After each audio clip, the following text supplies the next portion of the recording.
बागपत जिले के बड़ौद शहर से महज 14 किलोमीटर दूर है छपरौली कस्बा। वो कस्बा जहां चौधरी चरण सिंह और उनके परिवार की राजनीतिक जड़ें आज तक इतनी गहरी हैं कि उनकी पार्टी यहां से कभी पराजित नहीं हुई, चाहे मंदिर आंदोलन की आंधी हो या फिर जाट मुस्लिम 2012 के दंगों का तूफान। आरएलडी यानी राष्ट्रीय लोकदल लगातार यहां से विजय हासिल करता रहा। हालांकि 2017 में बीजेपी और आरएलडी के बीच बहुत कम अंतर था।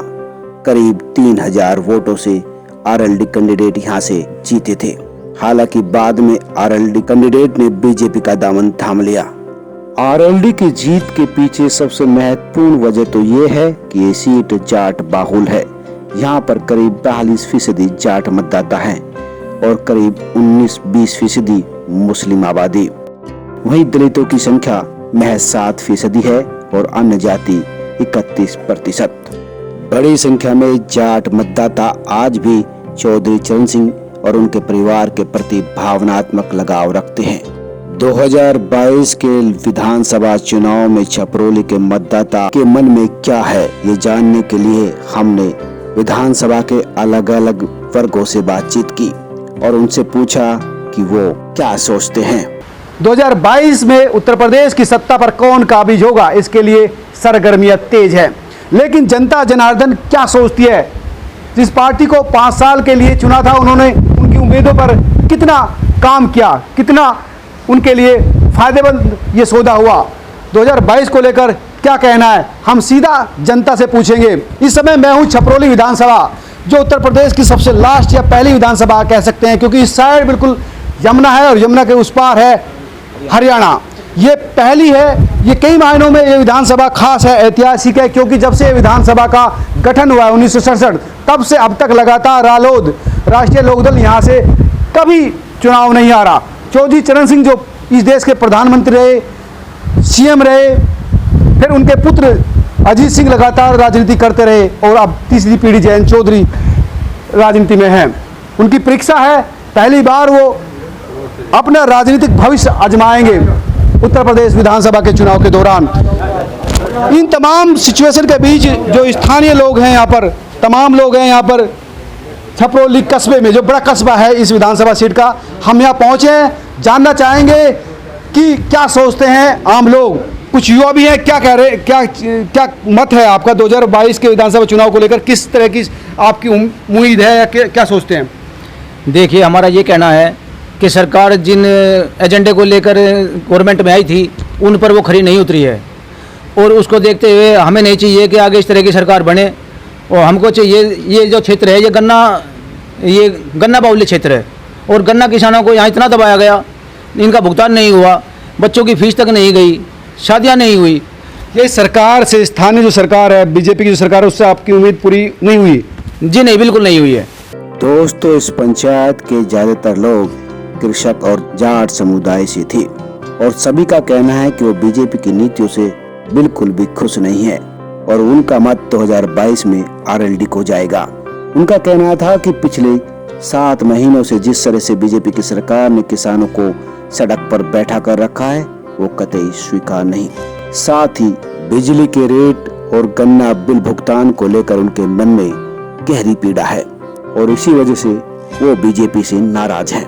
जाटों के अलावा हमने समाज के दूसरे वर्गों, युवाओं, मुस्लिमों से भी बात की। सुनिए उनका क्या कहना है। गन्ने की पेमेंट हमारी पिछली साल की तब हुई, इस साल की हमारी अगले साल से खुश नहीं है ना। बदलेंगे भाई, बिल्कुल बदलेंगे। क्या कहेंगे आप? नहीं बदलेंगे, सरकार तो बदलेंगे, बदलेंगे। योगी जी को बदलेंगे? बिल्कुल बदलेंगे। वजह क्या है? वजह के किसान बैठे वहाँ से जय बॉर्डर पर 6 महीने बैठे, आज लोग ने किसी खबर ली, किसी ने योगी ने, मोदी ने, अमित शाह जी ने, किसी ने खबर ली क्या उनकी? कोई बताओ। मोदी जी रोए थे किसानों के लिए। मोदी जी रोए? कहाँ रोए किसानों के लिए? पार्लियामेंट में। क्यों रोए किसानों के लिए? रोते तो जो वे किसानों की सुनते ना वहाँ जाके, जो किसान पड़े 6 महीनों लिए बेचारे पड़े वहाँ से हुए, भूखे दिशाएं पड़ रहे, कौन खबर ले रहा है उनकी? बताओ। तो बंदी हमें और तेल कहाँ जा लिया, गैस सिलेंडर कहाँ जा, मार दिए ना योगी ने। तो इनका हिंदू मुस्लिम एक है, ऐसा करेंगे अजीत कौर सब अखिलेश को 2022 का चुनाव आ रहा है जी।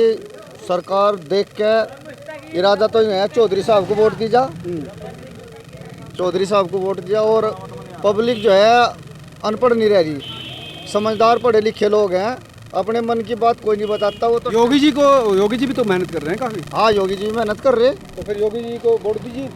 योगी जी को तो टाइम ही पता होगा, पर इरादा जो है फिलहाल चौधरी साहब का ही है देने का। चौधरी साहब, आपका क्या नाम है, क्या कहना चाहेंगे आप? इधर मैं अजीत मलिक, गांव चांदनेड़ी।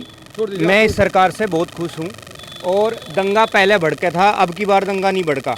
जितने भी 6-7 साल से मोदी जी सरकार आ रही है और योगी सरकार आ रही है, भाईचारा कायम हुआ है और हमारे बीच में संबंध बढ़े हैं। हिंदू मुस्लिम एक है, सारी कास्ट एक है, कोई दिक्कत नहीं। इस सरकार की उपलब्धियां है अच्छे रोड और सिस्टम में सुधार, दंगे नहीं, चोरी नहीं। हाँ, एक बात मैं ज़रूर कहूँगा किसानों के लिए, गन्ने का पेमेंट 14 दिन नहीं तो 28 दिन में ज़रूर होना चाहिए। उसके बाद इंटरेस्ट मिलना चाहिए, वो 28 दिन का भी और बाकी का भी। 2008 के अंदर पेट्रोल का दाम 70 रुपये से ऊपर था। 2008 में किसकी सरकार थी? कांग्रेस की सरकार थी केंद्र में, और जो है यूपी में जो है मायावती की सरकार थी, शायद अखिलेश की सरकार थी।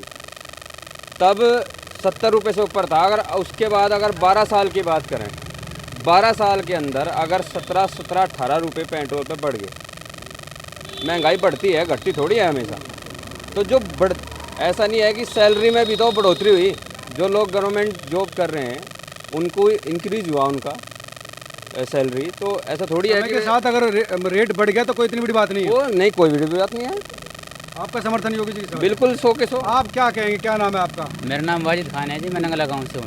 वाजिद बोलिए। मेरा सबसे बड़ा क्वेश्चन ये है जी, जिस प्रदेश में जो हम आदमी चुना है, जो मुख्यमंत्री है हमारा, अगर वो दूसरे पर डिपेंडेबल है तो ऐसा कोई फ़ायदा नहीं है ऐसे मंत्री बनाएगा।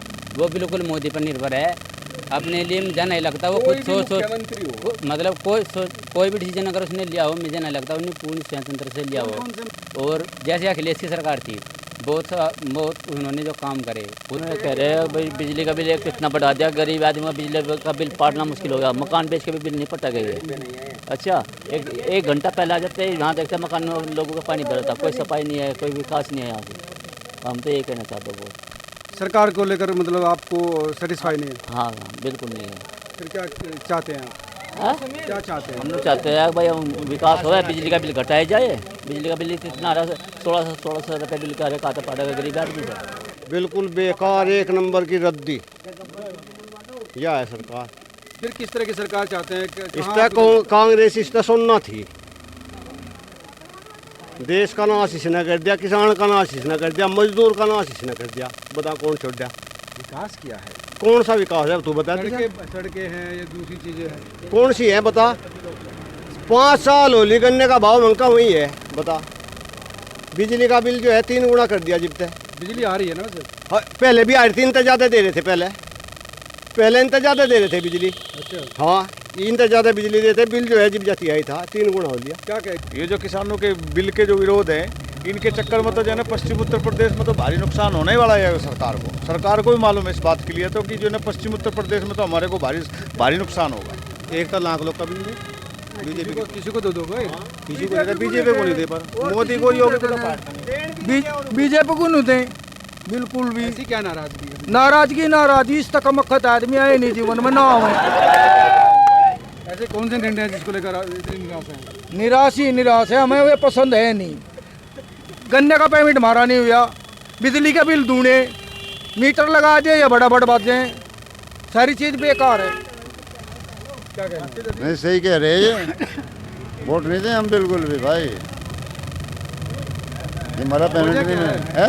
वजह क्या है? वजह क्या, किसान कुछ नहीं करे ना, पेमेंट द्वारा बिजली के बिल बढ़ा दिए।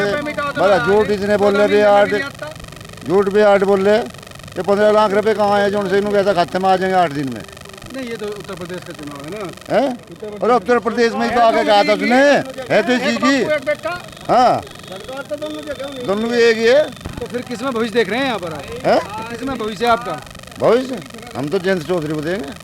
ये थे छपरौली विधानसभा क्षेत्र के कुछ लोग जिनका कहना था कि गन्ने का पेमेंट अभी तक नहीं हुआ, बिजली के बिल लगातार बेतहाशा बढ़े हुए। इंफ्रास्ट्रक्चर की बात करें जो बता रहे हैं कि बरसात का पानी लगातार घरों के अंदर तक जा रहा। छपरौली विधानसभा के तमाम वर्गों से बातचीत करने के बाद हम इस निष्कर्ष पर पहुंचे हैं कि जाट और मुस्लिम बीजेपी से पूरी तरह से नाराज है और अगर एसपी और आरएलडी मिलकर लड़ती है तो एक बड़ी जीत यहाँ से आरएलडी करेगी और अगर एसपी के साथ भी आरएलडी नहीं लड़ती तब भी उसकी पकड़ बहुत अच्छी है, क्योंकि कुछ युवाओं को छोड़कर क्षेत्र के आम और बुजुर्ग मतदाता आज भी चौधरी चरण सिंह के किसानों के लिए किए गए कार्य को याद रखे हुए हैं। उन्हें याद है कि चौधरी चरण सिंह ने किस तरह से जमींदारी उन्मूलन कानून लाकर आम किसान को मजबूत बनाया था और यही वजह है कि आज भी क्षेत्र में आरएलडी अपराजित है और लगता है इस बार भी इतिहास नहीं बदलेगा।